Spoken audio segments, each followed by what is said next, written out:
जय हिंद दोस्तों, नमस्कार। आप सभी का एक बार फिर स्वागत है। दोस्तों, रिटायरमेंट के बाद कुछ ज़रूरी चीज़ें होती है जो हमें रिटायरमेंट लाइफ में करनी होती है।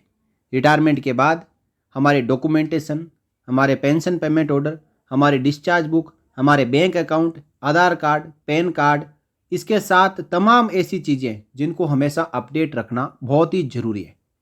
खुद की परेशानी से बचने के लिए, साथ ही साथ परिवार वालों को भी कभी जाके आगे परेशानी ना हो, इसके लिए भूतपूर्व सैनिकों और पेंशनर्स के लिए 25 गोल्डन रूल्स आ चुके हैं। हर एक रूल आपकी लाइफ में बहुत ही ज़्यादा इम्पोर्टेंट है।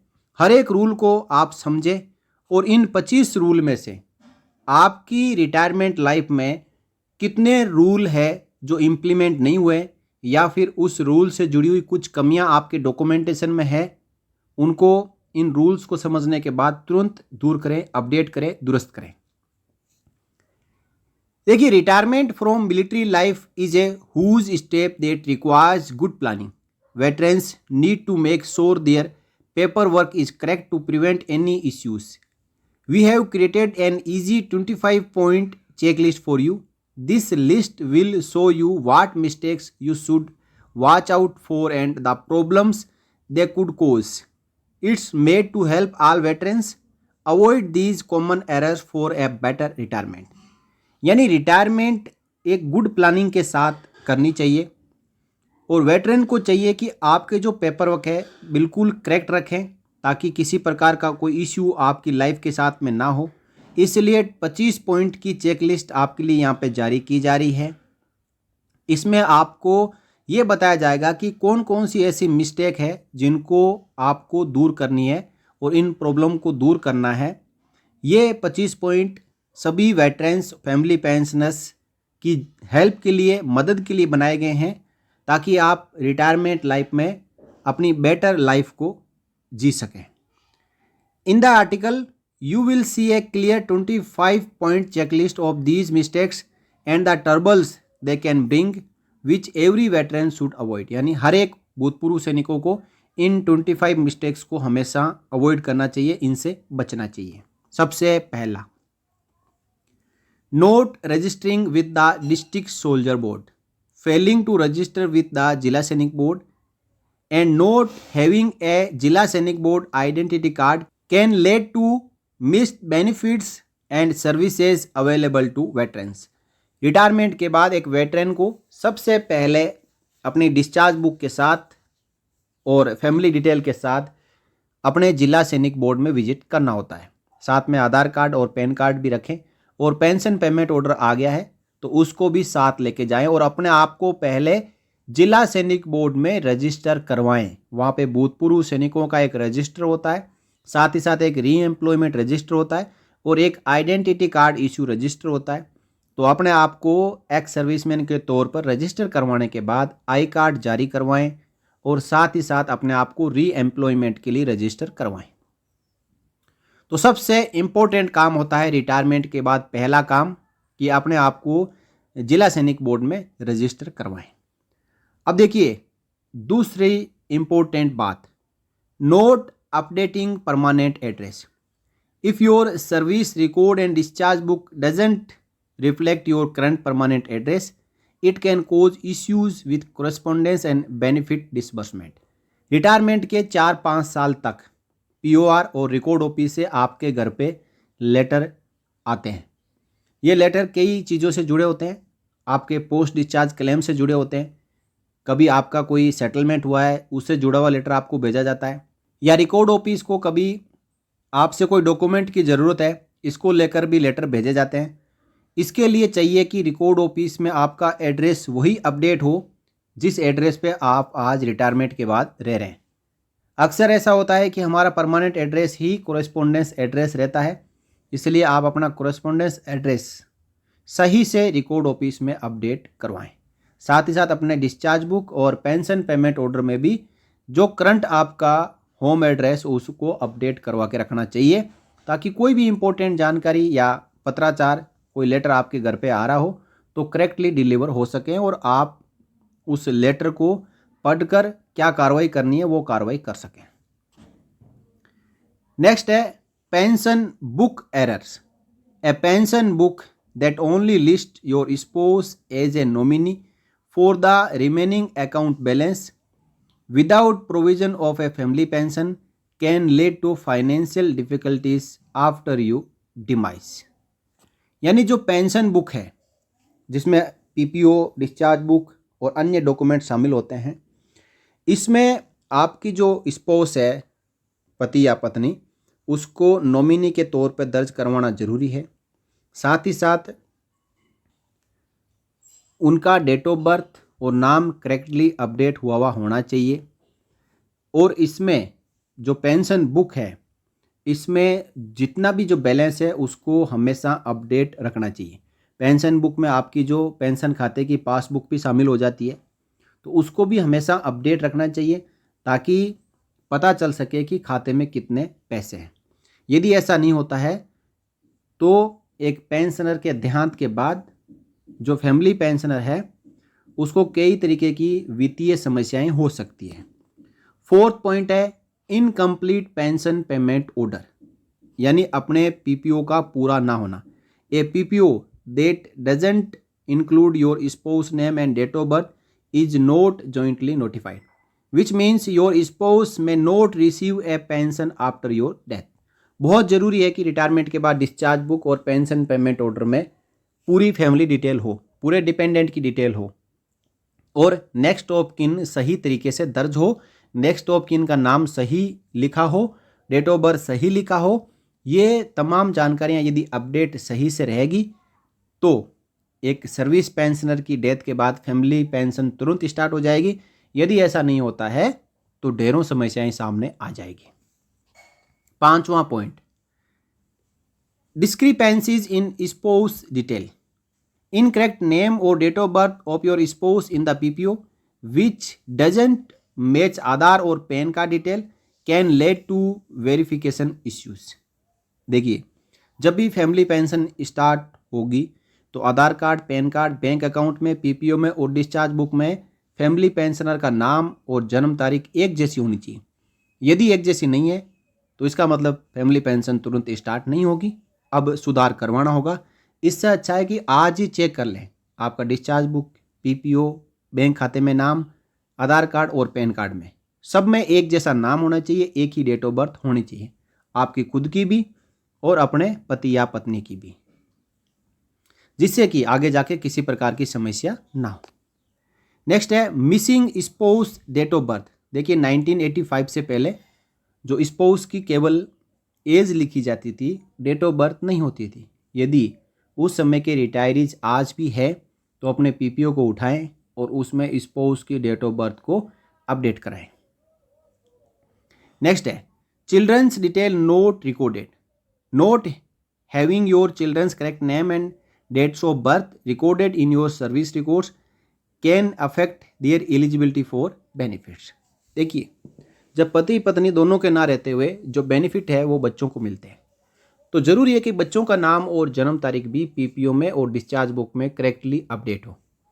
नेक्स्ट है अनएंडोर्स्ड करेक्शंस।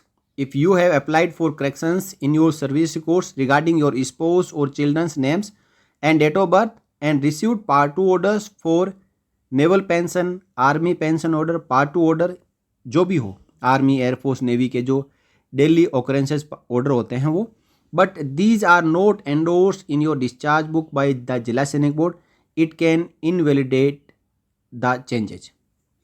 बहुत ज़रूरी है कि कभी नाम या जन्म तारीख चेंज करवाने के लिए आपने पार्ट 2 ऑर्डर तो पब्लिश करवा लिया, या नेवल पेंशन ऑर्डर पब्लिश करवा लिया, या एयरफोर्स ऑर्डर पब्लिश करवा लिया, लेकिन उस पार्ट ऑर्डर के पब्लिश होने के बाद और आपको मिलने के बाद आप जिला सैनिक बोर्ड में जाके डिस्चार्ज बुक में नेसेसरी करेक्शन करवा के जिला सैनिक बोर्ड अधिकारी के साइन नहीं करवाते हैं तो ये वैलिड नहीं है।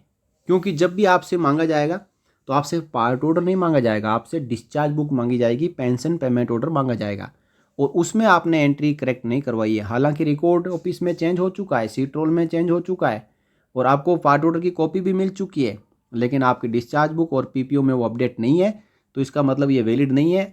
जब भी आप कोई पार्ट ऑर्डर करवाते हो चेंजेज का, डेट ऑफ बर्थ या नाम का या होम एड्रेस का, तो आपकी डिस्चार्ज बुक में करेक्टली अपडेट करवाना जरूरी है और साइन करवाना जरूरी है। Next, no joint pension account. हालांकि मौजूदा समय में सभी एक्स सर्विसमैन के जो पेंशन अकाउंट है वो जॉइंट अकाउंट है, लेकिन अभी भी कई ऐसे पेंशनर्स है, पुराने पेंशनर्स, जिनका सिंगल अकाउंट है। Not having a joint pension account with your spouse despite having a jointly notified PPO can complicate pension receipts. यानी आप तो पेंशन सही से प्राप्त कर लेंगे, लेकिन आपके ना रहते हुए फैमिली पेंशन है जो नहीं मिलेगी। यदि जॉइंट खाता हो तो तुरंत फैमिली पेंशन स्टार्ट हो जाए और जॉइंट खाते में क्रेडिट हो जाए, लेकिन आपका सिंगल अकाउंट है तो बाद में फैमिली पेंशन शुरू कराने के लिए अलग से स्पाउस को यानी नॉमिनी को, एनओके को अपना खाता खुलवाना होगा और पीसीडीए को भेजना होगा, पेंशन डिसबर्सिंग एजेंसी को भेजना होगा, तब जाके कहीं फैमिली पेंशन आएगी। नेक्स्ट है lack of ECHS medical card, not applying for an ECHS 64 K B medical card और not having a temporary slip can deprive you of medical benefits. 2003 के बाद ईसीएचएस कंपलसरी है, वन टाइम सब्सक्रिप्शन देके ECHS ले सकते हैं। 2003 के पहले भी जो रिटायरीज हैं वो भी ईसीएचएस ले सकते हैं, लेकिन जब तक हमारा शरीर स्वस्थ है हम सोचते हैं ईसीएचएस की क्या आवश्यकता है। हम 1000 रुपये फिक्स्ड मेडिकल अलाउंस लेके संतुष्ट हो जाते हैं, लेकिन जब कभी बीमारी है जो कह के नहीं आती है, बीमारी जब आती है तो ये 1000 रुपये साल के 12,000 रुपये एक ही दिन में ख़त्म हो जाते हैं। इसलिए ईसीएचएस कैपलेस और कैशलेस, कितने भी बड़ा इलाज हो वो आपका मुफ्त में इलाज होगा। बहुत ही शानदार स्कीम है, इसलिए ईसीएचएस कार्ड सबके पास होना चाहिए। 2003 के बाद वालों के पास में तो है, 2003 से पहले भी जितने भी एक्स सर्विसमैन हैं वो अपना प्राइमरी ईसीएचएस कार्ड बनाएं और डिपेंडेंट के डिपेंडेंट ईसीएचएस कार्ड जरूर बनाएं। नेक्स्ट है incorrect Aadhaar and PAN details, incorrect names and date of birth on you and your family members Aadhaar and PAN card can lead to identify verification issues। अब कई जगह पर आधार card की सहायता से ही हर तरीके का डिजिटल प्रोसेस होता है, इसलिए आधार कार्ड और पैन कार्ड में बिल्कुल नाम, जन्म तारीख, पीपीओ और डिस्चार्ज बुक के अकॉर्डिंग होनी चाहिए, जिससे आप अपना लाइफ सर्टिफिकेट सही तरीके से जमा कर सकते हैं, पेंशन डाटा वेरिफिकेशन कर सकते हैं। कभी आपको डिजिटली कोई साइन करना है तो आप आधार ओटीपी के जरिए साइन कर सकते हैं। यदि नाम, जन्म तारीख में परिवर्तन होगा, डिफरेंस होगा, तो ये काम आप इजीली नहीं कर पाएंगे और इसके लिए फिर आपको इधर उधर दौड़ना पड़ेगा। नेक्स्ट है unreported marriage, note informing your record office of your marriage specially if it occurred after retirement can affect your spouse eligibility for benefit. देखिए ऐसा कम ही होता है, लेकिन 1% ऐसे जवान भी होते हैं जो बिना शादी किए सेवानिवृत्त हो जाते हैं। यदि सेवानिवृत्ति के बाद आप शादी करते हैं तो रिकॉर्ड ऑफिस को बताना जरूरी है, पार्ट ऑर्डर पब्लिश करवाना जरूरी है। कई बार ऐसा होता है कि फर्स्ट स्पाउस का देहांत हो जाता है और रिटायरमेंट के बाद सेकंड मैरिज करते हैं, तो इसके बारे में भी रिकॉर्ड ऑफिस को बताना जरूरी है। पहले स्पाउस का डेथ का पार्ट ऑर्डर करवाना है और सेकेंड स्पाउस का रीमैरिज का पार्ट ऑर्डर करवाना है। नेक्स्ट है अनरिपोर्टेड स्पाउस डेथ। जैसा मैंने अभी बताया कि यदि आपके स्पाउस की डेथ हो जाती है और आप डेथ सर्टिफिकेट को रिकॉर्ड ऑफिस को नहीं भेजते हो, तो आपके रिकॉर्ड में जिस स्पाउस की डेथ हो रखी है उन्हीं का नाम बोलेगा। उसके बाद चाहे आप सेकंड मैरिज कर लेते हो और उनके बारे में भी नहीं बताते हो, तो फिर ये आपके 2 वाइफ रिकॉर्ड में बोलेंगे या 2 हस्बैंड बोलेंगे। तो ज़रूरी है कि स्पाउस की डेथ के बाद डेथ सर्टिफिकेट रिकॉर्ड ऑफिस को भिजवाएं और रिक्वेस्ट करें कि डेथ का पार्ट ऑर्डर पब्लिश करें, ताकि जो न्यू आपके बेनिफिशियरी है, नया नॉमिनेशन है, वो एक्सेप्ट हो सके। उसमें चाहे आपकी सेकंड वाइफ है या फिर आपके बच्चे हैं, उनका नाम नॉमिनी के तौर पे दर्ज हो सके। नेक्स्ट है अनरिपोर्टेड सेकंड मैरिज। इसके बारे में मैंने बता दिया कि रिटायरमेंट के बाद आप सेकंड मैरिज करते हैं या फिर सर्विस के दौरान भी आप सेकंड मैरिज करते हैं, क्योंकि आपकी जो पहली स्पाउस है उनका देहांत हो चुका है, तो इसका भी ज़रूरी है कि आप रिकॉर्ड ऑफिस में सीट रोल में अपने डिस्चार्ज बुक में पीपीओ में सेकंड मैरिज का पार्ट ऑर्डर करवाने के बाद नॉमिनेशन अपडेट करवाएं। नेक्स्ट है सेकंड स्पाउस नेम नोट इन पीपीओ। इसके बारे में मैंने बता दिया आपको कि दोबारा शादी करते हो तो उनका नाम है, वाइफ का नाम या हस्बैंड का नाम पीपीओ, डिस्चार्ज बुक और सीट रोल में अपडेट होना जरूरी है, पार्ट ऑर्डर पब्लिश होना जरूरी है। नेक्स्ट है डिसेबल्ड चाइल्ड नोट रिकॉर्डेड, बहुत ही इंपॉर्टेंट। किसी का बच्चा दिव्यांग है तो दिव्यांगता सर्टिफिकेट यदि उसके पास है तो इसको पीपीओ में भी एंट्री करवाना है, डिस्चार्ज बुक में भी एंट्री करवाना है, क्योंकि डिसेबल्ड चाइल्ड को लाइफ टाइम फैमिली पेंशन मिलती है और डिसेबल्ड चाइल्ड को लाइफ टाइम ईसीएचएस का लाभ मिलता है। यदि आप नाम एंटर करवा के रखेंगे, डिसेबिलिटी एंटर करवा के रखेंगे तो ये पूरे बेनिफिट मिलेंगे, नहीं तो ये बेनिफिट नहीं मिलेंगे। नेक्स्ट है no dependent ID card, not obtaining dependent identity card for your spouse and children can affect their access to services. बहुत ही कम भूतपूर्व सैनिकों के पास में जिला सैनिक बोर्ड से जारी करवाया हुआ x serviceman dependent identity card wife और बच्चों का है। केवल 1 या 2% ऐसे लोग हैं जिनके पास ex serviceman dependent identity card भी है, लेकिन ज़्यादातर ऐसे एक्स सर्विसमैन हैं जिनके पास उनकी पत्नी का और बच्चों का x serviceman dependent identity card नहीं है। आप डिपेंडेंट आइडेंटिटी कार्ड भी बनवा सकते हैं, आपके जितने भी डिपेंडेंट हैं उनका आप आइडेंटिटी कार्ड बनवा सकते हैं। एक्स सर्विसमैन कार्ड तो आपने बनवा लिया, आप जिला सैनिक बोर्ड में जाएं और कहें कि मुझे x serviceman dependent identity card भी चाहिए, उनका कार्ड बनेगा ताकि जो भी सर्विसेज है वो आप ले सकें। बहुत ही इंपॉर्टेंट अगला पॉइंट है pension account not converted to DSP. आपका पेंशन अकाउंट जॉइंट अकाउंट होना चाहिए और जब तक आप सेवारत है आर्मी, एयरफोर्स, नेवी में तो आपका डीएसपी सर्विंग अकाउंट है। रिटायरमेंट के बाद आपको डीएसपी पेंशन अकाउंट में कन्वर्ट करवाना होगा। तो जिसकी भी पेंशन एसबीआई या किसी भी बैंक में आ रही है तो वहाँ पे आप जाके अपना पीपीओ डिस्चार्ज बुक एक पर्सनल एप्लीकेशन मैनेजर को देंगे, कहेंगे कि मेरे इस खाते को डीएसपी पेंशन में कन्वर्ट कर दो, मेरे खाते में डिफेंस पेंशन क्रेडिट होती है, जिससे कि आपको 50 लाख रुपए का एक्सीडेंटल इंश्योरेंस क्लेम मिल सके, साथ ही साथ जितनी भी सर्विसेज है एसबीआई की वो आपको मुफ्त में मिल सके। Next no checklist after me folder for spouse, एक एडजुटेंट जनरल ब्रांच से सर्विंग और एक्स सर्विसमैन के लिए आफ्टर मी फोल्डर जारी किया हुआ है। काफ़ी अच्छा फोल्डर है जिसमें आपके जीवन की पूरी कुंडली, आपके सर्विस की पूरी कुंडली, आपकी पर्सनल जानकारियों की पूरी कुंडली दर्ज होती है और साथ में आप डॉक्यूमेंट भी लगा सकते हैं और अपने परिवार में बता के रखें कि इसमें पूरी जानकारी है। मेरे ना रहते हुए आपको केवल ये फोल्डर उठाना है और मेरे जाने के बाद जितने भी रिटायरमेंट या डेथ बेनिफिट है वो आप इस फोल्डर के जरिए क्लेम कर सकते हैं। आपकी एलआईसी होती है, पीएलआई होती है, इंश्योरेंस होता है, आपके बैंक खाते होते हैं, आपका ईमेल आईडी होता है, आपका मोबाइल नंबर होता है, आपका आधार, पैन, पासपोर्ट, कितनी चीज़ें होती हैं जो केवल अभी तो आपको पता है, साथ ही साथ पासवर्ड भी आपको पता है। तो आप आफ्टर मी फोल्डर को बना के उसमें सारी जानकारियों को भर के घर में रख दें और बता दें कि ये फोल्डर मेरे जाने के बाद इसको आप हाथ लगाना और इसमें सारी जानकारियां हैं और पूरे बेनिफिट आप जरूर लेना।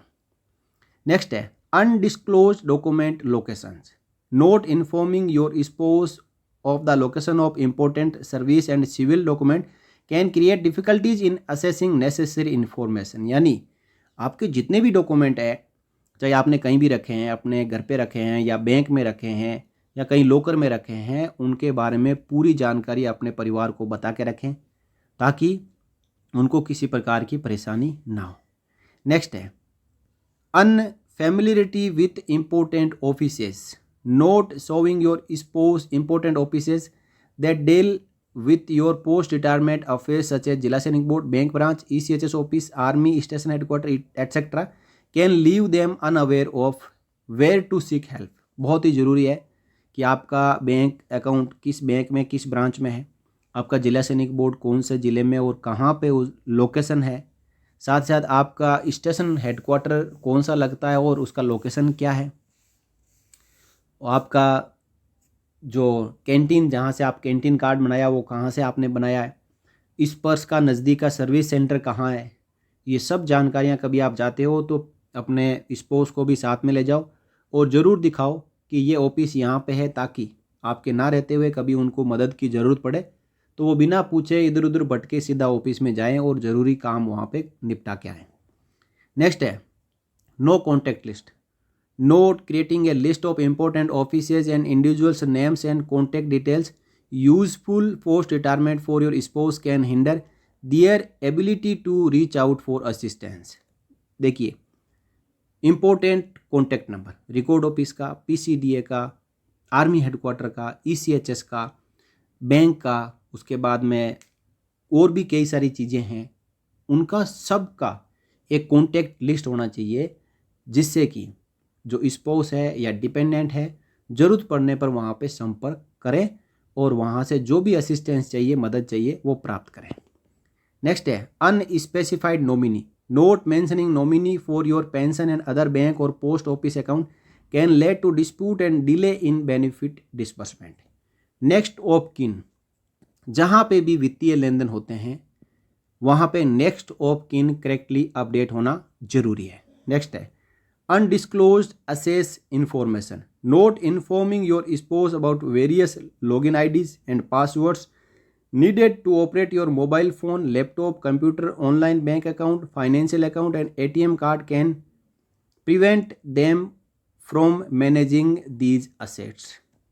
मैंने पहले ही बताया, आफ्टर मी फोल्डर में आपके जितने भी मोबाइल नंबर है, जितने भी ईमेल आईडी है, जितने भी बैंक अकाउंट के login ID, password, post office के login ID, password, laptop, mobile phone, computer, online banking, financial account, ATM card के पिन, ये सब आप लिख के जरूर रखें, बता के जरूर रखें, क्योंकि आपके और हमारे दुनिया में न रहने के बाद उनको कौन बताएगा, क्योंकि वो तो आपके दिमाग में, आपकी हार्ड डिस्क में स्टोरेज था, और वो जो स्टोरेज था, स्टोर्ड थे डाटा, वो जैसे ही दुनिया छोड़ी वो डेटा डिलीट हो गए, वॉश आउट हो गए। अब उनको पासवर्ड कौन बताएगा? इसके लिए ज़रूरी है कि एक छोटी सी डायरी लो, उसमें हर एक चीज़ें लिख के रखो और मोबाइल का जो पासवर्ड है वो भी बता के रखो, ज़रूरत पड़ने पर काम आएगा। मेरा ये कहने का मतलब नहीं है कि ये 25 पॉइंट सुना के मैं आपको ये बताने की कोशिश कर रहा हूँ कि हम दुनिया छोड़ के कभी भी जा सकते हैं। नहीं, आप 100 साल जियो और भी लंबी उम्र जियो, आपको भगवान हमेशा स्वस्थ, दुरुस्त और तंदुरुस्त रखे, लेकिन इंसान आज तक कोई अमर नहीं हुआ। इसलिए ज़रूरी है कि ये सब पॉइंट्स आपके ना रहते हुए काम आएंगे। नेक्स्ट है नो क्लियर विल, यानी not creating a clear will for your spouse and family post retirement can lead to legal complications and dispute over inheritance. Will में सब कुछ वसीयत लिखी जाती है कि मेरे ना रहते हुए मेरी जो भी फाइनेंशियल अकाउंट्स हैं, ट्रांजैक्शंस है, असेट्स है, लाइबिलिटीज़ है, उनका जिम्मेदार कौन होगा, उनका मालिक कौन होगा। तो विल को बना के रखें। विल आप जब सेवारत थे तो सेना में बनती थी, और रिटायरमेंट के बाद आप फर्स्ट क्लास मजिस्ट्रेट के सामने विल एग्जीक्यूट कर सकते हैं और उसको रख सकते हैं। यानी आप आज ही बता सकते हैं कि मेरे इस दुनिया में ना रहने के बाद मेरे पीछे जितने भी जो भी चीज़ें हैं, संपत्ति है, आपकी गाड़ी है, आपका पैसा है, या जो भी है, उसका मालिक कौन होगा। जरूरी नहीं कि एक ही मालिक हो, आप बता सकते हैं कि ये इसके मालिक होंगे, या फिर आप डिस्ट्रीब्यूशन करके भी बता सकते हैं। तो ये थे बहुत ही इंपॉर्टेंट 25 गोल्डन रूल्स अपनी लाइफ के। और आखिर में, veterans must take proactive steps post retirement to ensure that all their records are updated and that their families are well informed about their entitlements and the procedures to assess them। यानी सभी veteran को चाहिए कि retirement के बाद जो भी record है आपका, जो भी आपका डिस्चार्ज बुक में, पीपीओ में रिकॉर्ड है, वो बिल्कुल अपडेट होना चाहिए और अपने परिवार को बता के रखना चाहिए, ताकि जो भी रिटायरमेंट के इंटाइटलमेंट है या डेथ के बाद में जो इंटाइटलमेंट है वो बिल्कुल सही तरीके से वो ले सकें। Avoiding these common mistakes can save your loved ones from unnecessary hardship and ensure that they are taken care of in your absence। It is crucial to rectify any oversight immediately to safeguard the future of those who depend on you. यानी आपके ऊपर जो आश्रित है उनको आपके जाने के बाद में किसी प्रकार की समस्या ना हो, इसलिए आज आप अपने डॉक्यूमेंट को बिल्कुल दुरुस्त कर लें। और आपने यदि डॉक्यूमेंट दुरुस्त कर लिए हैं, आपके डॉक्यूमेंट बिल्कुल सही है, तो इस वीडियो को आगे सभी ग्रुप्स में शेयर कर दें। ताकि ऐसे कई हमारे साथी हैं, भूतपूर्व सैनिक हैं, वेटरन्स है, जिनके डॉक्यूमेंट में कई प्रकार की कमियां हैं, वो आज ही इस वीडियो में बताई गई बातों को जानने के बाद उन कमियों को दूर करने के लिए प्रयास शुरू कर दें। देखिए, जब आप प्रयास करेंगे तो सफलता जरूर मिलेगी। कई बार ऐसा कहते हैं भूतपूर्व सैनिक कि नाम चेंज करने के लिए रिकॉर्ड ऑफिस में कई बार चले गए, जिला सैनिक बोर्ड में कई बार चले गए, लेकिन कोई कार्रवाई नहीं करता। देखिए, कार्रवाई जरूर होती है, देर है अंधेर नहीं है। इसके लिए आपको यदि लीगल रेमेडी अपनानी पड़ती है, लेनी पड़ती है, तो उसके लिए भी जाएं, लेकिन अपने डॉक्यूमेंट को दुरुस्त करवा के रखें, ताकि आपके न रहने के बाद ये सब कुछ कार्रवाइयाँ हैं कि आपको तो पेंशन मिल रही है, सुचारू रूप से मिलती रहेगी, लेकिन आपकी पेंशन के ऊपर आगे फैमिली मेंबर्स का भी अधिकार है, तो उनको पेंशन से वंचित ना होना पड़े। क्योंकि एक जो सर्विस पेंशनर कर सकता है उतना फैमिली पेंशनर नहीं कर सकती। सर्विस पेंशनर को चाहिए अपने डॉक्यूमेंट्स को बिल्कुल दुरुस्त रखें और फोल्डर बना के रखें, परिवार वालों को बता के रखें। और तो दोस्तों, कैसे लगे आपको ये 25 गोल्डन रूल्स? वीडियो के कमेंट बॉक्स में कमेंट करके ज़रूर बताएं। और जैसा कि मैंने आपसे निवेदन किया है कि इस वीडियो को आप शेयर ज़रूर करें। यदि आप कोई दूसरे वीडियो शेयर नहीं करते हो तो कोई बात नहीं, लेकिन इस वीडियो को आप शेयर ज़रूर कर दें। बहुत ही महत्वपूर्ण जानकारियाँ इस वीडियो के ज़रिए आपके साथ में शेयर की गई है और इनका फ़ायदा ज़रूर उठाएं। फिर मिलेंगे अगले वीडियो में आपसे जुड़ी हुई और जानकारियों के साथ। तब तक के लिए जय हिंद, जय भारत, वंदे मातरम।